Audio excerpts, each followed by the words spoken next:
ধর্মেন্দ্র প্রধানের মতন একটা অপদার্থ শিক্ষামন্ত্রীকে ইমিডিয়েট পদত্যাগ করানো দরকার। এই দেশের জনগণ কোনোভাবেই ইংরেজদেরকে ছাড়েনি। সাইমনকেও গো ব্যাক স্লোগান দিয়েছিল, নরেন্দ্র মোদীকেও গো ব্যাক স্লোগান দেবে। একটা সিস্টেম দুর্নীতি করেছে, সেই সিস্টেমের মাথায় যে লোকটা বসেছে তার পদত্যাগ চাই। এর মধ্যে কোনো অন্যায় হতে পারে না। যদি যারা বলে যে এটা কোনো অন্যায়, তারা দেশদ্রোহী। পার্থ চ্যাটার্জি আসলে সেই অর্থে এই গোটা বিজেপির যে সিস্টেম, যে বিজেপির যে দুর্নীতির সিস্টেম, সে তার কাছে পার্থ চ্যাটার্জি খুবই বাচ্চা, এটা মানতেই হবে। কারণ এরা যেটুকু দুর্নীতি করেছে সেটা ধরা পড়ে গেছে পার্থ চ্যাটার্জির মতন মানুষগুলো, বা তৃণমূল সরকার যে সকল দুর্নীতি করেছে। কিন্তু যদি ধারে ভারে সব দিক থেকে দেখতে হয়, বিজেপি যে পরিমাণ দুর্নীতি চারিদিকে করে বেড়াচ্ছে, সেই লক্ষ লক্ষ কোটি টাকার দুর্নীতির কাছে বাকিরা কেউ পাত্তা পাবে না। সোনাম ওয়াংচুকের মতো বিদগ্ধ পণ্ডিত, অবশ্যই সোনাম ওয়াংচুক একটা বিদগ্ধ পণ্ডিত, এটা নিয়ে তো কোনো ডিবেট হতো না। ভারত সরকারও মেনেছে, ভারত সরকার এর আগে তাকে অনেক রকম পুরস্কারে পুরস্কৃত করেছে, এই বিজেপি সরকারই পুরস্কৃত করেছে। ইউনিভার্সিটির ক্যাম্পাসটাকেই দেশদ্রোহীদের আড্ডা বলে দেওয়া, এইভাবে বেসিক্যালি মানুষের মধ্যে ইউনিভার্সিটি সম্পর্কে একটা বিতৃষ্ণা তৈরি করার চেষ্টা করে। পার্থ চ্যাটার্জির ঘাটের তলায় টাকা, এইটা নিয়ে মিডিয়া যে পরিমাণ হাইলাইট করেছে, ভারত সরকারের সময় নিটের যে একের পর এক কেলেঙ্কারি, সেই নিয়ে কিন্তু মিডিয়া হাইলাইট করেনি। দিল্লির যন্তর মন্তরে আন্দোলন চলছে, সেখানে ককরোচ জনতা পার্টির নেতৃত্বে এবং সেখানে সোনাম ওয়াংচুক তিনি অনশন করছেন, কিন্তু সরকারের তরফ থেকে এখনও তাদের কাছে কোনো বার্তা পাঠানো হয়নি। কিভাবে দেখছেন বিষয়টা, এবং তার স্বাস্থ্যের অবনতি ক্রমশ হচ্ছে? দেখুন, এই সরকারে আসার পর থেকে, এই পার্টিগুলো সরকারে আসার পর থেকে যেটা সবচেয়ে বড় ক্ষয় হয়েছে সেটা হচ্ছে শিক্ষার দিক থেকে। প্রথমত শিক্ষা খাতে বাজেট প্রথম দিক থেকেই কমানোর দিকে একটা নজর রাখা হয়েছে। সবার আগে এসে দেখবে নন নেট ফেলোশিপ তুলে দিল এই সরকার, যাতে গবেষণাতে ক্ষতি হয়। নন নেট ফেলোশিপ তুলে দেওয়ার পরে যেটা হয়, একের পর এক বিভিন্ন জায়গাতে, মানে সেটা বিভিন্ন শিক্ষাক্ষেত্র, সেটা জেএনইউ হতে পারে, সেটা দিল্লি ইউনিভার্সিটি হতে পারে, সেটা আলিয়া বিশ্ববিদ্যালয় হতে পারে, সেটা জামিয়া মিলিয়া বিশ্ববিদ্যালয় হতে পারে, বিভিন্ন জায়গাতে এই সরকারের পোষা গুন্ডারা আক্রমণ করা শুরু করে। এবং দেখবে যে জেএনইউ এর মতন প্রতিষ্ঠান, যাদবপুর ইউনিভার্সিটির মতন প্রতিষ্ঠান, যেটা সমাজে সবচেয়ে এগিয়ে থাকা ইউনিভার্সিটিগুলোর মধ্যে এক একটা, সেই ইউনিভার্সিটিগুলোকে ডাইরেক্ট অ্যাটাক করা, তাদেরকে নিয়ে নোংরা কথা বলা এবং তাদেরকে দেশদ্রোহী বলা, ইউনিভার্সিটির ক্যাম্পাসটাকেই দেশদ্রোহীদের আড্ডা বলে দেওয়া, এইভাবে বেসিক্যালি মানুষের মধ্যে ইউনিভার্সিটি সম্পর্কে একটা বিতৃষ্ণা তৈরি করার চেষ্টা করে। আর অপর দিকে দেখবে এই সিচুয়েশনের মধ্যেই বিভিন্ন রকম বেসরকারি শিক্ষা প্রতিষ্ঠান, বিভিন্ন বেসরকারি ইউনিভার্সিটি, বিভিন্ন বেসরকারি প্রাইভেট সংস্থা, যারা প্রাইভেট টিউশন করে, তাদের রমরমা বাড়তে থাকে। একদিকে বাইজুর মতন সংস্থা, আকাশের মতন সংস্থা, এদের রমরমা বাড়ে। অপরদিকে বিভিন্ন প্রাইভেট ইউনিভার্সিটি, যেরকম গালগোটিয়া ইউনিভার্সিটি, যেরকম অ্যামিটি ইউনিভার্সিটি, এরকম বিভিন্ন প্রাইভেট ইউনিভার্সিটি বাড়তে থাকে এবং তাদের রেজাল্টটা আলটিমেট কী সেটা আমরা দেখতে পাই। ফলে এই সরকার সবসময়ই চায় যে যারা সমাজে পিছিয়ে পড়া মানুষ, তারা যাতে শিক্ষার আলো না পায়। কেন না পায়? কারণ তাদের কাছে সেই টাকা নেই, তারা এই প্রাইভেট ইউনিভার্সিটিগুলোতে পড়তে পারবে না কারি টাকা দিয়ে, এবং তাদের কাছে একমাত্র অপশান জেএনইউ, দিল্লি ইউনিভার্সিটি বা যাদবপুর ইউনিভার্সিটির মতন ছিল, সেই ইউনিভার্সিটিগুলোতেও তারা পড়াশোনা করতে পারবে না। ফলে আলটিমেট তারা এমন একটা সিচুয়েশান ক্রিয়েট করার চেষ্টা করছে, যে সিচুয়েশানে গরিব মানুষ, পিছিয়ে পড়া মানুষ, সমাজের প্রান্তিক জনগোষ্ঠীর মানুষ, তারা যাতে শিক্ষার আলো না পেতে পারে। তাহলে এরই একটা বড় অংশ কিন্তু অন্যান্য জিনিসগুলো আমরা যেটা দেখছি। দেখুন, লাস্ট এই সরকার আসার পর থেকে একের পর এক ইউনিভার্সিটিতে একের পর এক পেপার লিক হয়েছে। এই যে পেপার লিকগুলো হলো, এটা নিয়ে কিন্তু আমরা বহুবার সরব হতে দেখেছি বহু মানুষকে, কিন্তু এই আন্দোলনটা সেই পর্যায়ে কখনোই যায়নি যেটা পশ্চিমবঙ্গের অন্যান্য শিক্ষা খাতে দুর্নীতি নিয়ে আন্দোলন হয়েছে। মানে ধরো, এখানকার পার্থ চ্যাটার্জির ঘাটের তলায় টাকা, এইটা নিয়ে মিডিয়া যে পরিমাণ হাইলাইট করেছে, যে পার্থ চ্যাটার্জির ঘাটের তলায় কারি টাকা পাওয়া গেছে, 100 কোটি 150 কোটি টাকা পাওয়া গেছে, এটা নিয়ে যে পরিমাণ মিডিয়া হাইলাইট করেছে, সেইভাবে দেখতে গেলে অপরদিকে এই যোগী আদিত্যনাথের সরকারের সময় যে একের পর এক পেপার লিক এবং সেটা নিয়ে দুর্নীতি, বা আমাদের এই ভারত সরকারের সময় নিটের যে একের পর এক কেলেঙ্কারি, সেই নিয়ে কিন্তু মিডিয়া হাইলাইট করেনি। ফলে এটা একটা অদ্ভুতভাবে মিডিয়ার যে পক্ষপাতিত্ব, তার প্রভাবে কিন্তু আমাদের এখানকার যে স্টুডেন্টরা রয়েছে, তারা কিন্তু প্রভাবিত হচ্ছে, এবং আমাদের পরবর্তী জেনারেশান বা আমাদের জেনারেশান বা আমাদের পরবর্তী জেনারেশান বা তার পরবর্তী জেনারেশান, সবাই কিন্তু এটাতে ভুগবো। আজকে যারা বিজেপি আছে, তারা যদি ভাবে যে আমরা এই সরকারকে টিকিয়ে খুব ভালো কাজ করছি, তারা কিন্তু খুবই ভুল করবে, কারণ তাদের পরবর্তী জেনারেশনও কিন্তু এর ভুক্তভোগী হবে যদি এইভাবেই পেপার লিক চলতে থাকে।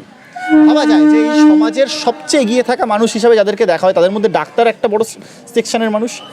আজ থেকে 3 বছর আগে এই নিট ব্যবস্থা, যে নিট ব্যবস্থায় ডাক্তারের প্রবেশিকা পরীক্ষা হয়, এই প্রবেশিকা পরীক্ষা নিয়ে প্রশ্ন উঠেছিল। ভারতবর্ষের তামাম বড় বড় শিক্ষকরা এটা নিয়ে প্রশ্ন করেছিল, সেই নিয়ে রাস্তায় আন্দোলন হয়েছিল। এই সরকার কিন্তু সেই নিট পরীক্ষা যারা নিচ্ছে তাদের ব্যাপারে বিরুদ্ধে কোনো রকম ব্যবস্থা নেয়নি, বরং তাদেরকে রিওয়ার্ড দেয় বিভিন্ন অন্যান্য পরীক্ষার ব্যবস্থা নেওয়ার জন্য। আবার দেখো পরবর্তীকালে আজ 3 বছর পরে আবারও সেই একই রকমভাবে দেখা গেলো যে মোবাইলে সেই কোশ্চেনগুলো ফাঁস হয়ে যাচ্ছে। পরীক্ষা দিয়ে আসার পরে স্টুডেন্টরা জানতে পারছে মোবাইলে ফাঁস হয়ে যাচ্ছে।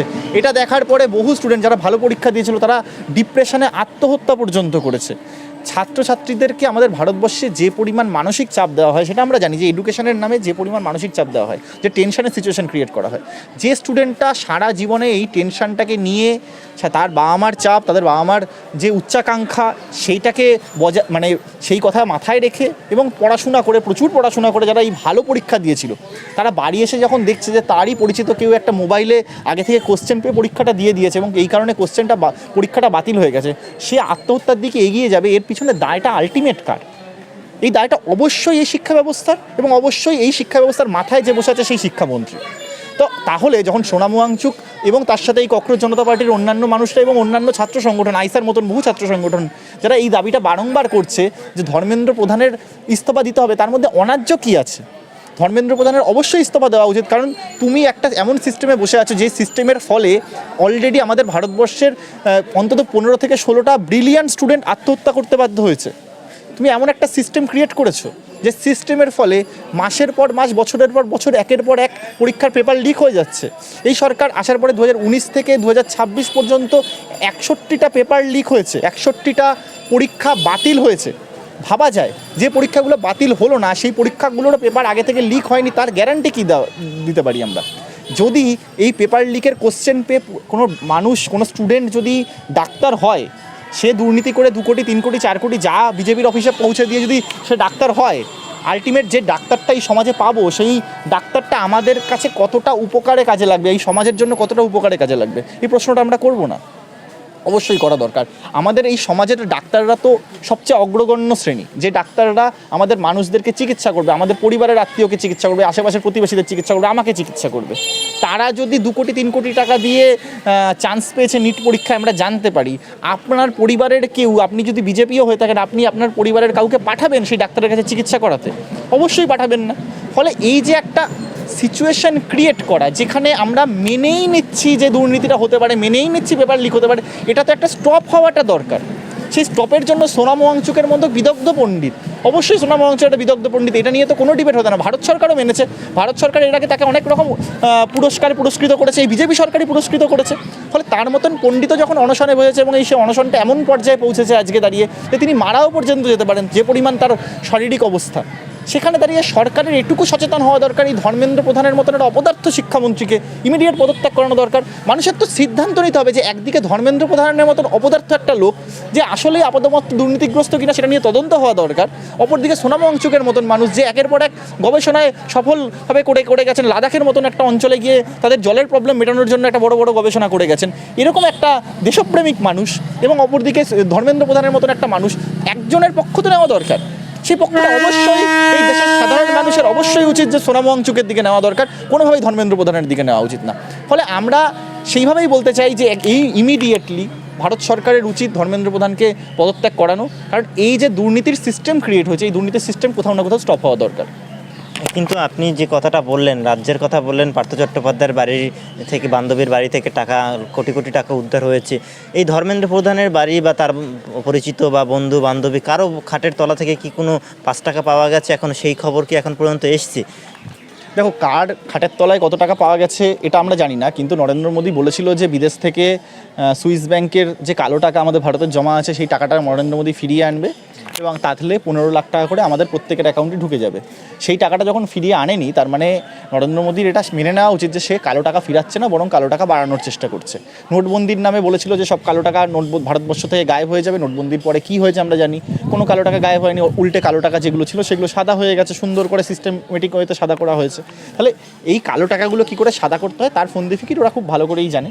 পার্থ চ্যাটার্জি আসলে সেই অর্থে এই গোটা বিজেপির যে সিস্টেম, যে বিজেপির যে দুর্নীতির সিস্টেম, সে তার কাছে পার্থ চ্যাটার্জি খুবই বাচ্চা, এটা মানতেই হবে, কারণ এরা যেটুকু দুর্নীতি করেছে সেটা ধরা পড়ে গেছে পার্থ চ্যাটার্জির মতন মানুষগুলো, বা তৃণমূল সরকার যে সকল দুর্নীতি করেছে। কিন্তু যদি ধারে ভারে সব দিক থেকে দেখতে হয়, বিজেপি যে পরিমাণ দুর্নীতি চারিদিকে করে বেড়াচ্ছে, সেই লক্ষ লক্ষ কোটি টাকার দুর্নীতির কাছে বাকিরা কেউ পাত্তা পাবে না।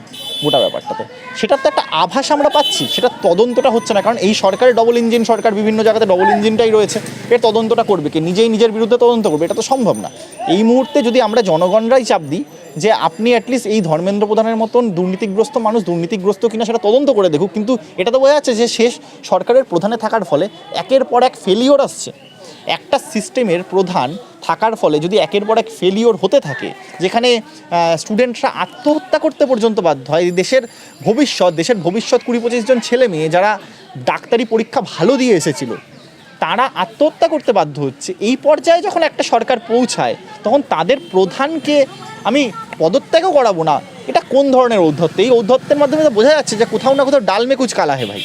পদত্যাগের প্রশ্নের আসার আগেও কোনো বার্তা এখন পর্যন্ত যাওয়া হয়নি, কোনো চেষ্টা করা হয়নি এখনও যে অনশন যাতে ভাঙা হয়। আসলে ঔদ্ধত্য খুব বড় বেড়ে গেছে এদের, বুঝেছেন? এরা ভাবছে যে এরা এই বেশ কিছু সিস্টেম ক্রিয়েট করে, সুপ্রিম কোর্ট দখল করে, এরা বিভিন্ন পোস্টগুলোকে দখল করে, বিভিন্ন তদন্ত সংস্থাগুলোকে দখল করে এরা সব কিছুকে দখল করে নিতে পারে।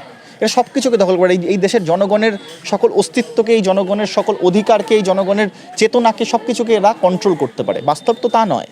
আমাদের এই জনগণের যে মুক্তকামী চেতনা, গণতান্ত্রিক মনোভাব, সেইগুলোকে দখল করতে এরা পারবে না। এরা যত রকম সংস্থাই এরা নিজেদের কন্ট্রোলে আনার চেষ্টা করুক, সেটা যে কোনো কোর্ট হতে পারে, যে কোনো বিচারপতি হতে পারে, যে কোনো সিবিআই সিআইডি থেকে শুরু করে এনআইএ থেকে শুরু করে যে কোনো সংস্থা দিয়ে এরা বিভিন্ন রকম ঘটনা ঘটাতে পারে। কিন্তু বাস্তবিকভাবে এটাই সত্য যে জনগণই শেষ কথা বলে এবং জনগণই শেষ কথা বলবে। এই দেশের জনগণ কোনোভাবেই ইংরেজদেরকে ছাড়েনি।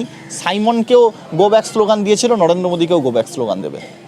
আর আমরা দেখতে পাচ্ছি যে এই ককরোচ জনতা পার্টি এবং সোনাম ওয়াংচুকের তরফ থেকে 20 জুলাই মাসের 20 তারিখে তারা একটা আন্দোলনের ডাক দিয়েছেন, সংসদ ভবন অভিযানের ডাক দিয়েছেন তারা। দেখো, মানে দেওয়ালে পিঠ থেকে গেছে, এটা তো বোঝা যাচ্ছে। ককরোচ জনতা পার্টি তাদের পলিটিক্যাল ইডিওলজি কি এ নিয়ে বহু ডিবেট হতে পারে।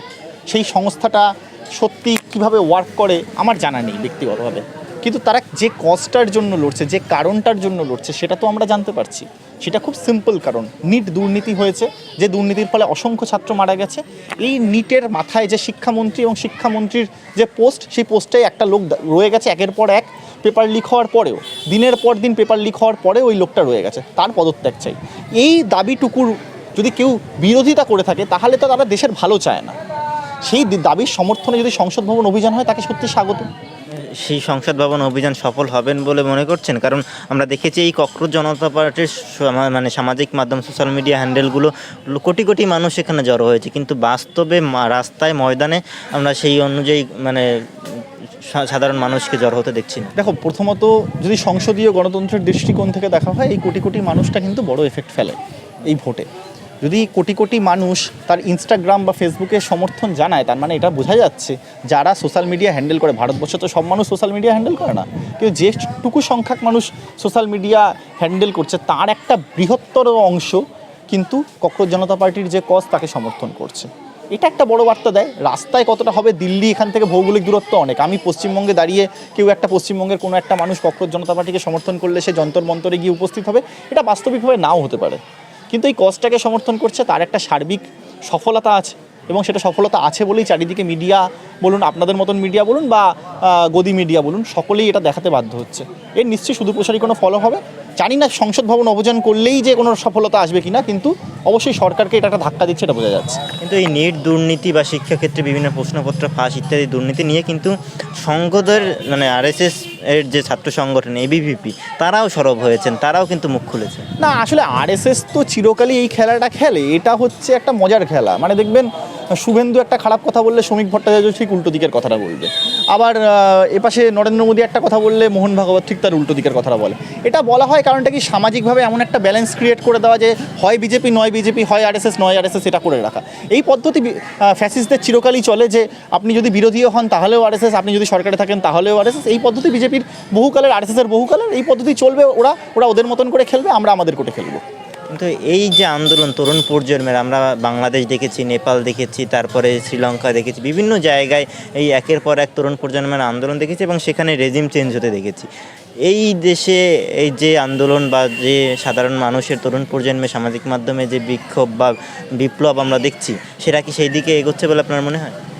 দেখুন, এটা বিপ্লবের দিকে এগোবে কিনা এই ধরনের কথাবার্তা বলা খুবই বোকামো হয়ে যাবে, এই ধরনের আলোচনা করা।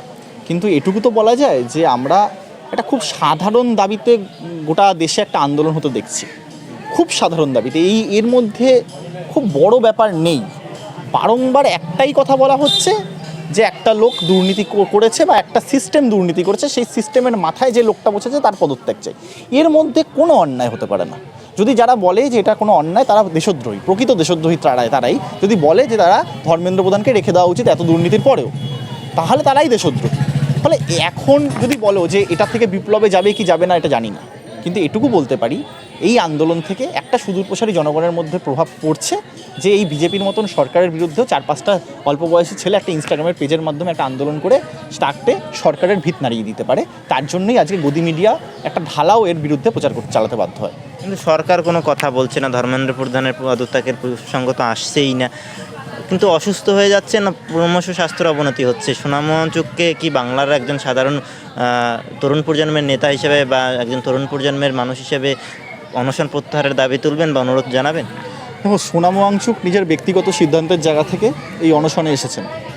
অনশনটা এই আন্দোলনের ক্ষেত্রে কতটা ট্রুথফুল হবে কি হবে না এটা সময় বলবে। আমরা এর আগে আন্না হাজারের সময় একটা আন্দোলন দেখেছিলাম দুর্নীতির বিরুদ্ধে, সেই আন্দোলনের ফান্ডিং পিছনে কারা ছিল সেটা পরবর্তীকালে আমরা বুঝতে পেরেছি। কিন্তু এটুকু তো বোঝা যাচ্ছে সোনামোহন সিং আজকের দিনে যে দাবিটা করছে সেটা খুবই সঠিক দাবি করছে। সেই সঠিক দাবির জন্য তিনি অনশনটাকে হাতিয়ার বানিয়েছেন। আমরা কখনোই চাইব না সোনামোহন সিংয়ের স্বাস্থ্যের অবনতি হোক, কিন্তু সরকারেরও উচিত সোনামোহন সিং মতন একটা মানুষকে এই দেশের জনগণের জন্য রক্ষা করা, এই দেশের জন্য রক্ষা করা। সেই রক্ষা করতে সরকারের সবার আগে ভাবা উচিত যে সোনামোহন সিং যে দাবিটা করছে সেই দাবিটা মেনে নেওয়া।